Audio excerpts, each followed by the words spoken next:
Hi, I'm Corky, and let's get right to the board.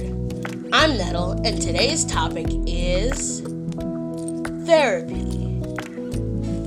Today will be our first Sticky Notes segment. Yay! Round of applause. It's a theater joke. If you didn't get it, I just clapped in a circle. I want to talk about therapy because I grew up in therapy. Therapy is looked at in sort of a controversial light, and I don't really think it should be as controversial as it is of a topic. Therapy is when you go and you talk to someone about your mental health, the problems that are wrong with you, how you're feeling, the important stuff. And in the past, therapy, I understand, has been sketchy. There was electrotherapy and lobotomies, and let's not get into that. I understand why socially a lobotomy or shock therapy would be looked at as, oh, you going off the rails, like you crazy. You straight up cuckoo for Cocoa Puffs. I get it. But nowadays, if you go to a therapist, no one's gonna say, you're just playing crazy, let's stick a rod in your brain, they're talking to you about what's happening and how you feel. They're trying to, therapists, if anything, are more like an analytical mirror. They're like talking into an AI mirror that takes the things you say and it explains them to you in a way you've never thought about. Like, a lot of my anger stuff. You go, Nettle, you get angry? Well, yes, I do. But you'll see that in Corporate Chaos. I always looked at my anger like I was just angry and I just wanted to hit people. And they were like, are you really upset? I mean, well, no. And why are you hitting people? Well, I'm hitting people because I don't really know how to talk to them. And I'd like to be friends. And it all, it's one of those things where it's like, you never realize while you're doing something till someone makes you say it in plain English. And that's really what therapy is. And I know it's like, oh, well, you should be together. Why do you need therapy? People who need therapy are special snowflakes, and they think, oh, the world is woe is me, and they'll never recover. Well, congratulations, boomer. You need therapy yourself. The fact that you believe that comes from the stigma that's been passed down about getting help for your mental state. Especially in 2020, no one, absolutely not a single person, should be shamed for getting help for their mental state. I understand medications are a bittersweet thing. And I understand a lot of them don't work for certain people. It's like the Ritalin or any other sort of ADHD, Prozac, stuff like that. The stuff they give to people with ADHD or people on that sort of spectrum. Some people are like, it finally quiets down all the nonsense and I can work. And some people, like Cat Williams said, it just stops them from doing what they want to do and they just start thinking about it.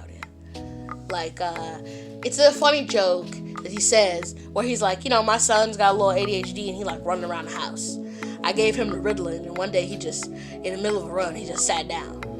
And then, I went and worked for 2 hours and I came back and he was still sitting. And I asked him, I was like, son, what you thinking about? And he was like, running.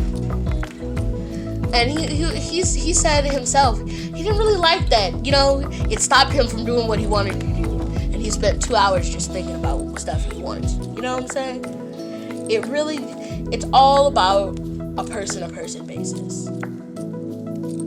Last year, when I was, seeking out therapy and stuff, I was going to consider taking some antidepressants. It's usually really hard for me to not, look at things in a pessimistic way and, take my filter of gray off the world. So I was looking into stuff like that. And I know there's people who are like, you don't need antidepressants, it's poisoning your body and big pharma is coming to get you. Like, yes, I understand that at a certain point, medicine is made not to cure the thing, but to stop the symptoms. Because if medicine was made to cure what's happening, they wouldn't get money. If you only needed to take a medicine once to stop the problem, pharmacies would be out of money. So yes, in a certain way, Big Pharma is screwing us. They don't want us to fully be healthy. And let's say they do give you a pill that actually does solve the problem. They've got something else in there that's going to screw something else in your body. You know, I agree that they should have better, like, it shouldn't need to hurt you in some way to fix your problem. But I don't think it's, like, crazy. And just like, I think there is some validity to people feeling like, okay, like, I like crystal healing and essential oils. As long as you're not having your kid inhale or inject your essential oils, or like, oh, you have the flu, put this crystal on your head and lay in bed. Like, I think if your child is sick, get them some NyQuil. This is not time for your crystal healing. There is NyQuil, Buckley's, Dayquil. There are things for this matter. This is a easily solvable problem. And there are plenty of unharmful ways to do it. Get them some help. If you think they're just not feeling well or whatever, or, you know, people say, because crystal healing is one of those things, it is a form of therapy. Some people do like to meditate with crystals and oils and stuff like that, and it does calm their mind. So for them, it does work. You can't say, oh, meditating like that, using those oils that way doesn't work. Well, it might not work for you, but for the person who is doing it and is getting those results, even if it's not working in the magical, miraculous way some moms like to say it does. The Facebook moms are like, put this amethyst on your child's tummy and they'll never be hungry again. Like, no one's saying that, but they are saying, if you're having a bad day, you know, even if it's not serious, if someone told you, hey, hold this when you're feeling sad, even if it's doing nothing, the placebo, you know, can do so much. Just like the idea of giving a kid glasses and telling them they're invisible with those glasses on, it can work the same way with a crystal. Even if you don't like it, I don't think you should ever yuck someone's yum. I don't think it's your place. Point blank and period. Well, I don't believe crystal healing works. Well, that's probably why it doesn't work for you. If you don't believe in something, how can it work? If you don't believe in our government, how can it work? But let's not get into that, because we can believe in it all we want to, but we don't have mail right now. Listen, Nettle's gonna be real with you. This is a little off topic, but like, I want my mail. Like, I want my mail. Where's my mail? Where is it? Okay, I'm sorry. My little tantrum aside. Back to therapy. Therapy is good for you when you're just, even if it's not like a big deal. It doesn't have to be, my boyfriend broke up with me, my mom died, like my dog died. It doesn't need to be super crazy for you to need therapy. Let's say, even if your parents had a peaceful divorce, and you still see both your parents, and they're remarried, and everyone's happy, you might need therapy just because it's a whole new family dynamic. You now have 2 new sets of parents, 2 new people in your life, there's new houses, it's different now. And some people need help with a change. Nettle herself has adjustment disorder. And that really just means change causes me a whole lot of anxiety. Like, it could be something like, I put my food in the refrigerator last night. If I wake up and my food's not there, I could have a stage 3 panic attack. Just because my brain had already said, this is how it is. And there was a change that had happened from me knowing this was the truth to when I woke up.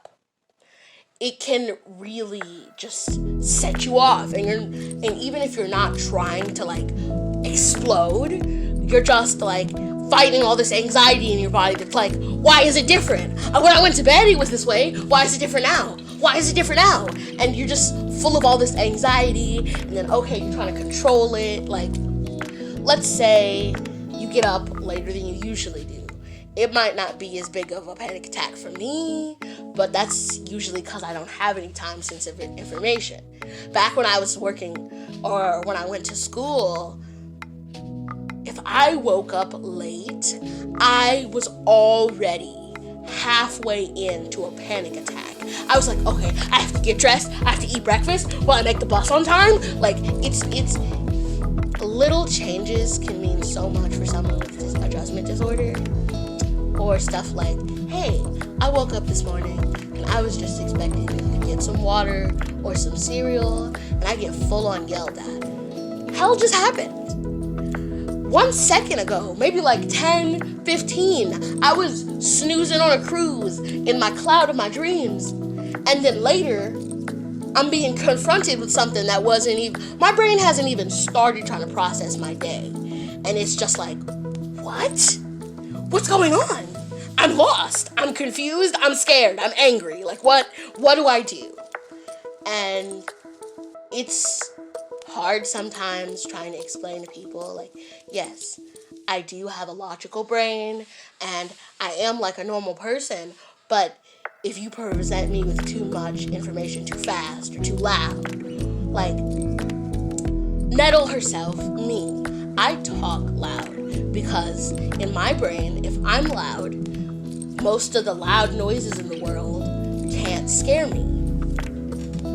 I genuinely have a fear of loud noises. So when I first wake up, I'll put on like a soft YouTube video, just like let the sun take me. I won't even talk for like 2 straight hours. And sometimes that's my form of therapy. Sometimes I just need to be able to hear the softness of the morning and ease myself into the noises of the day before I get up. Some people, it's like they'll go stretch.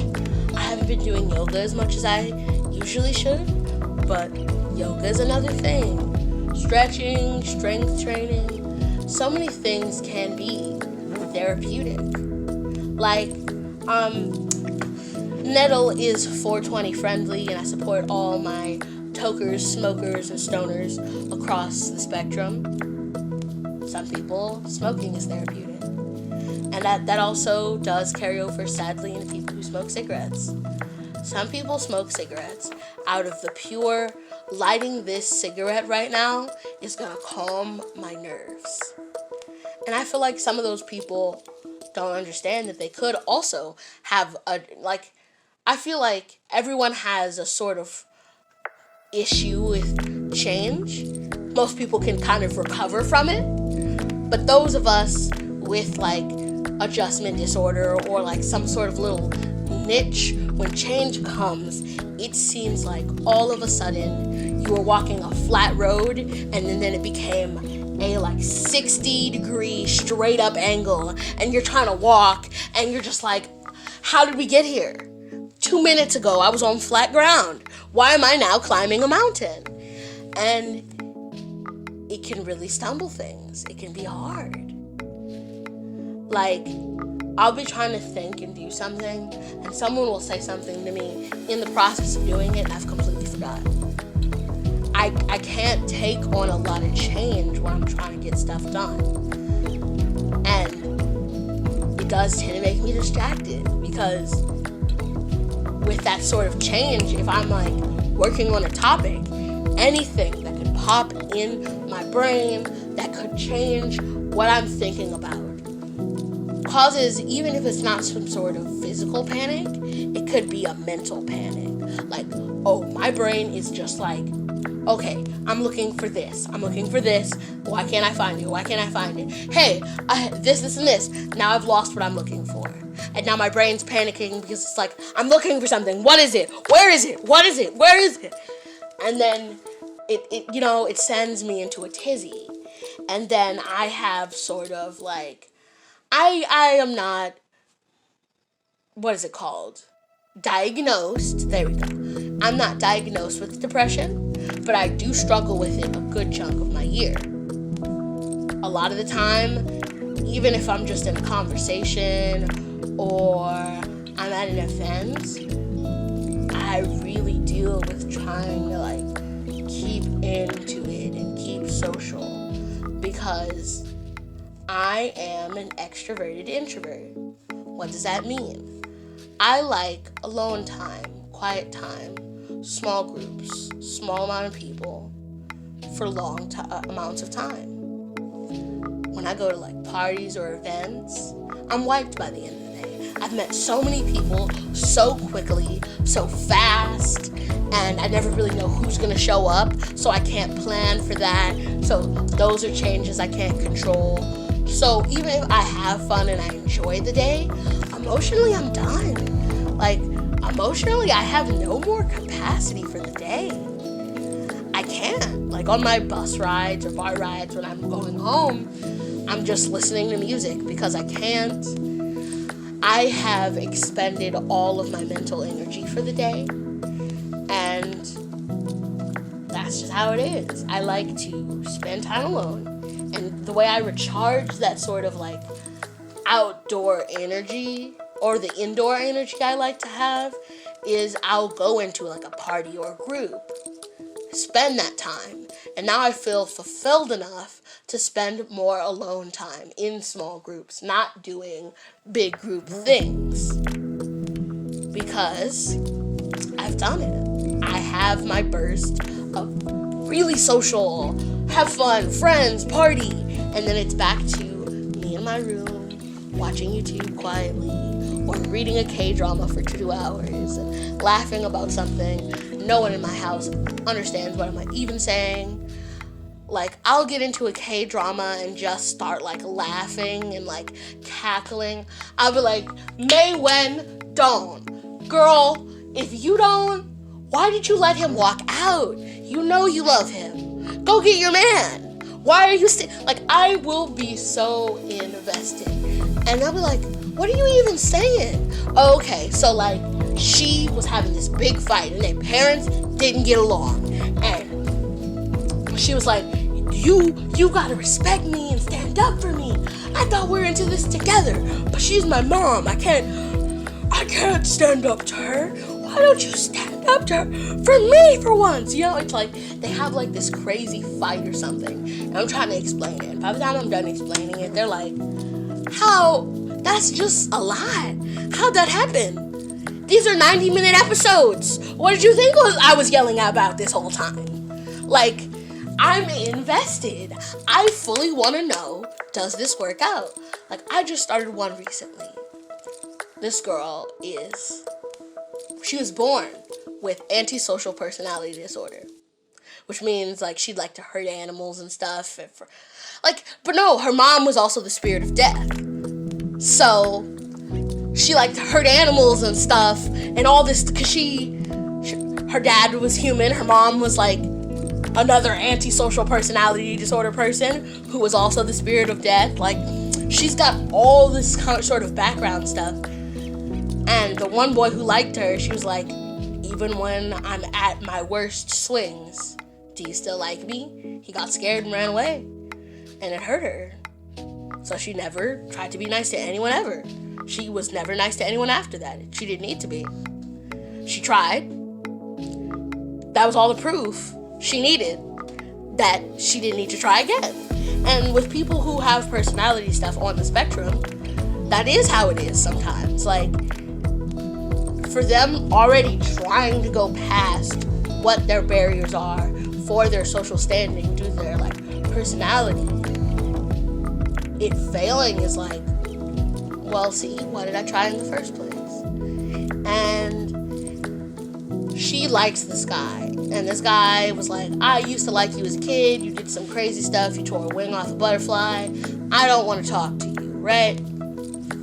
But she's decided, no, I will have you, and I want you to take care of me. Because he's a nurse. She wants her therapy to be done by him. Because she actually did like him as a kid. But she wanted him to know that she has a personality defect, which makes it hard to date. Even therapy for something like that, people look down on. Therapy can be, like I said, watching a show, talking to family, playing games. Therapeutic things, walking, hiking. Those are all things that can calm you, that you need. Therapeutic. Therapy just means taking care of your mental state. And I feel like that's not done a lot in today's society. Right. It's a whole lot of self-care. I feel like today, if you take nothing else from what I've said, I want you to take 15 minutes. Just take 15 minutes and do something that you want to do. Do something that makes you happy, that makes you feel good, that makes you feel like nothing else ever mattered. To quote Bohemian Rhapsody. Now, I'm not saying go full crazy and go, Mama, I just killed somebody. Like, no, like, whoa. I'm not saying murder isn't therapeutic. I'm just saying, let's not go that far, fam. Reel it back in. Listen, I'm setting the fishing hook. Reel it in. Try like boxing, kickboxing. If violence is your therapy, try boxing, kickboxing, Muay Thai, karate. There's so many fighting sports. Just don't murder. I understand there are special cases. Nettle, but they stole my kid. Nettle, but I hate them. Nettle, but they're garbage. I understand. Some people may deserve it. But you just gotta know, when they leave this planet, they have to live with the actions of their lives. Even if you don't believe in heaven or hell. Purgatory is a pretty neutral thing that tends to carry over through everyone's sustainal of the afterlife. Even if they spend forever in a purgatory, they will have to remember all those decisions for the rest of their afterlife. And that's on them. Try your best to make a life you want to live. A life that is substantial and full for you. Take care of yourself. Do a face mask. Draw something. Paint something. Right now we're all inside. Do resin pours, tie-dye, clay, literally mold something and make something. Do something to keep your spirits up in this no quarantine, sort of quarantine, Backstreet Boys tour sort of world we're living in. The Backstreet Boys is the no virus we can't talk about. So, just in general, stay safe, wear your mask, and treat yourself. Because, like it or not, 2020 is almost over, so just try your best to enjoy the ride. As we're coming down one of the final hills of this roller coaster, good riddance. I hope we never, ever see 2020 again. 2021, I have a word for you, please 2021. You could be like 2019, you could be like 2018, but if you're like 2020, catch my hands right now, right now. I'm sorry, listen, 2020 got me upset, 2021, I'm sorry. It's gonna be therapeutic for 2021. Therapy is getting past this year, alright? I know I'm gonna get an amen in the comments. Type yes or amen in the comments if you believe 2021 is therapeutic. Okay, therapy is this year getting over. But on a for real wholesome note, y'all actually gotta take care of yourselves. If your family is driving you crazy, go to therapy. They can't follow you to therapy. I mean, there's family therapy, but they'd have to actually sign up for that. And most of y'all families is gonna be like, that's too much work. I don't wanna. Go to therapy. They can't follow you there. You'll be all alone with your therapist, and no, you don't have to worry about it. Your family driving you crazy, your kids driving you crazy. If it's your parents, if it's your kids, being alone driving you crazy. You've been looking at these walls for 4 months and you done named them. It's Billy, Bob, and Bert over here, okay? We got all my friends. Talk to someone, especially those of you living alone and who have stayed inside for quarantine for so long just by yourself. You starting to talk to your walls, name your chairs, and all that stuff. Get therapy. For once, they'll talk back.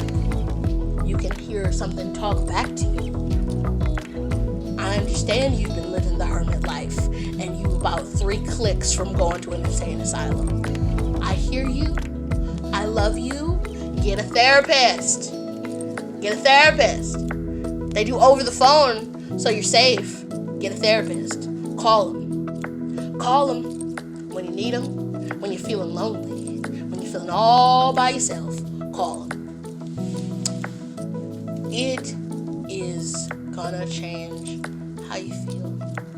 If you feel like you always taking wrong paths or you're just feeling hopeless, talk to a therapist.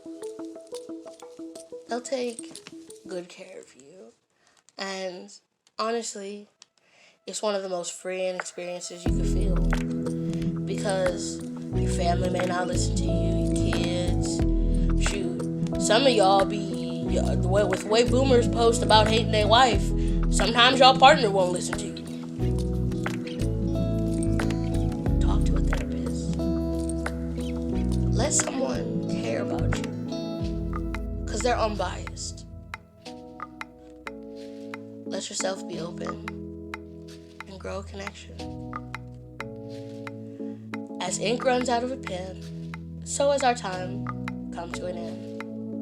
The Penboard is a product of the Uniquely Night podcast. You can find us online at www.uniquelynightpodcast.com and on social media at Uniquely Night Podcast. Follow me on social media at Princess Nettles. And remember, like a piece of paper, you are but a slice of the stars.